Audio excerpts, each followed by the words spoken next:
நீங்க ரொம்பவுமே உயிருக்கு உயிரா காதலிச்சு உங்களோட காதலி நீங்க கல்யாணம் பண்ணிக்க போற 3 மாசத்துக்கு முன்னாடி இறந்து போனா நீங்க என்ன பண்ணுவீங்க? ஒண்ணு காதலி கூட நீங்களும் செத்துருவீங்களா, இல்ல லைஃப் லாங் அழுவீங்களா, இல்ல வேற ஒரு லைஃப் ஸ்டார்ட் பண்ணிட்டு போவீங்களா? ஆனா இந்த ஒரு கேஸ்ல இந்த ஒரு பையன் பண்ணது விஷயத்தை கேட்டீங்கன்னா நீங்க ஷாக் ஆயிடுவீங்க. அந்த பொண்ணு இறந்த பிறகும் டெத் சர்டிபிகேட் வந்த பிறகும் அந்த பொண்ணுக்கு கல்யாணம் ஆச்சுன்னு சொன்னா நீங்க நம்புவீங்களா? இந்த ஒரு வீடியோல அதை பத்தி தான் பார்க்க போறோம். இது ஒரு மிஸ்ட்ரி கேஸும் இல்ல, ஒரு கிரைம் கேஸும் இல்ல, ஒரு நார்மல் டீனேஜ் பையன் ஹீரோவான கதையை தான் நீங்க கேட்க போறீங்க. கதை இல்ல, இது உண்மையால நடந்த சம்பவம். வெஸ்ட் பெங்கால்ல அவுரான்ற ஒரு டிஸ்ட்ரிக்ட்ல வாழ்ந்துட்டு இருக்கிற ஒரு பையனோட பேரு தான் சாகர். அதே தெருவுல 10 வீடு தாண்டி இருக்கிற பொண்ணு பேரு தான் மௌலி.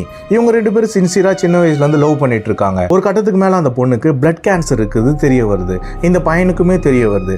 இதுக்கு முன்னாடி அவங்க வீட்டுல எல்லாமே பேசி கல்யாணம் பண்ணிக்கலாம்னு சொல்லிட்டு டிசைட் பண்ணி வச்சிருக்காங்க. ஆனா இந்த பொண்ணுக்கு பிளட் கேன்சர் இருக்குதுன்னு சொல்லிட்டு இவனோட பாய் ஃப்ரெண்டுக்கு மட்டும் தான் தெரியுது. ஏன்னா இது இவங்க 2 பேர் சம்பந்தப்பட்ட விஷயம் இல்ல, ஒரு 2 குடும்பம், 2 ஃபேமிலி, ஒரு அழகான லைஃப். சரி, இனிஷியலா இது அப்படிலாம் ஏதோ இருக்காதுன்னு சொல்லிட்டு விட்டு அவங்க 2023 மேரேஜ் பண்ணிக்கலாம்னு சொல்லிட்டு ப்ரிப்பரேஷனும் ஆரம்பிக்கிறாங்க 2 ஃபேமிலியும் சேர்ந்து. அதுக்கப்புறம் தான் ஒரு சுச்சுவேஷன்ல மௌலிக்கு விழுந்துடுறாங்க மயக்கத்துல. அதுக்கப்புறம் ஹாஸ்பிட்டல்ல சேர்த்த பிறகு இந்த கேன்சர் ரொம்ப சீரியஸா இருக்கு அப்படின்னு சொல்றாங்க. இதை கேட்டு குடும்பம் மட்டும் இல்லாம சாகரும் ரொம்பவுமே ஷாக் ஆயிடுறாரு. பிசிக்கல் பெயின், மென்டல் ஸ்ட்ரெஸ், வாழ்க்கையே போகுதுன்ற ஒரு பயம் எவ்வளோ இருக்குல்ல. ஆனா மௌலி இதெல்லாம் விட்டுட்டு எப்படியாவது தான் காதலனுக்காக நான் உயிரோட வரணும், அவனை கல்யாணம் பண்ணிக்கணும், லைஃப் சந்தோஷமா வாழணும்னு சொல்லிட்டு ஒவ்வொரு நாளும் ப்ரே பண்ணிட்டு இருந்தாங்க.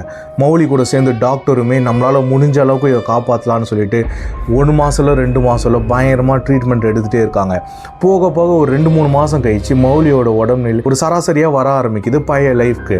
இதுக்கப்புறம் ஃபேமிலிலாம் ஓரளவுக்கு சந்தோஷமாயிட்டு ஓகே பரவாயில்ல நல்லா தான் இருக்குன்னு சொல்லிட்டு கல்யாண வேலையை இன்னுமே சீக்கிரமா ஆரம்பிக்கிறாங்க. ஏன்னா 2 பேருமே சந்தோஷமா இருந்து ஃபியூச்சரை பத்தி கனவு காணு செம்மையா இருந்தாங்க. ஆனா அதுக்கப்புறம் தான் அவங்க லைஃப்லயே மறக்க முடியாத ஒரு விஷயம் நடக்குது. கரெக்டா கல்யாணத்துக்கு 3 மாசத்துக்கு முன்னாடி மௌலிக்கு பயங்கரமா வலிக்க ஆரம்பிக்குது. மறுபடியும் ஹாஸ்பிட்டலுக்கு கூட்டிட்டு போன அவங்க இந்த டைம் கரெக்டா சொல்லிட்டாங்க, இது ரொம்பவுமே சீரியஸான விஷயமா போயிடுச்சு, இதுக்கப்புறம் மௌலி உயிர் பிழைப்பாங்களான்னு எனக்கு சத்தியமா தெரியல, என்னை மன்னிச்சிடுங்கன்னு சொல்லி டாக்டர் சொல்றாரு. இதை கேட்டு சாகர் ரொம்பவுமே ஷாக் ஆயிட்டு அந்த ஹாஸ்பிட்டலே உட்காந்து அழுவ ஆரம்பிக்கிறார். இப்படியே போயிட்டு இருக்கும்போது அடுத்த நாள் மௌலிக்கு மூச்சு விடவே ரொம்ப கஷ்டமா இருந்துச்சு. வீட்டில் இருக்கிற எல்லாரும் ப்ரேயர் பண்ண ஆரம்பிச்சாங்க. சாகர் எப்படியாவது மௌலி வரணும்னு சொல்லிட்டு கடவுள்கிட்டயும் அவரும் ப்ரேயர் பண்ணாரு. டாக்டரும் எப்படியும் காப்பாத்திடலான்னு சொல்லிட்டு நம்பிக்கையோட பண்ண ஆரம்பிச்சாங்க. ஆனா கடைசியா கேன்சர் ஜெயிச்சிடுச்சு.